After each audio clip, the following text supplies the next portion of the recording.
পোস্ত দিয়ে এই যে সাদা শস্য আর পোস্ত রেখেছি, এখানে একটু আদা লঙ্কা পাকা লঙ্কা এগুলো আর একটু দই রেখেছি। মাছটাকে সর্ষের তেল লবণ হলুদ মাখিয়ে নেবো, তাহলে একটু কম ফুটবে। দিলাম সর্ষের তেল, এবার মাখিয়ে একটু রেখে দেবো তেলটা গরম হওয়া পর্যন্ত। মাছগুলো ভালো করে ভেজে নেবো, হয়েছে সাদা তেল, তুই তো একটু মাছগুলো ভেজে নেবো, সরে যাস, অল্প ফুটবে।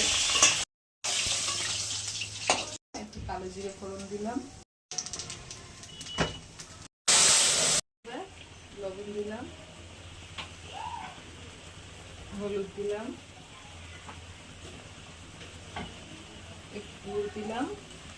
এবার একটু ভালো করে কষিয়ে নেব, তারপরে টক দইটা দেবো। দিলাম, কষে গেছে, তেল ছেড়ে দিয়েছে। এবার দুটো লঙ্কা দিয়ে দিলাম, একটা কাঁচা লঙ্কা কাটা দিলাম।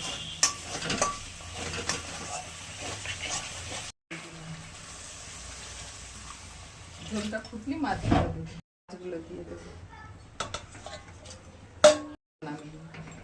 সর্ষে পোস্ত দিয়ে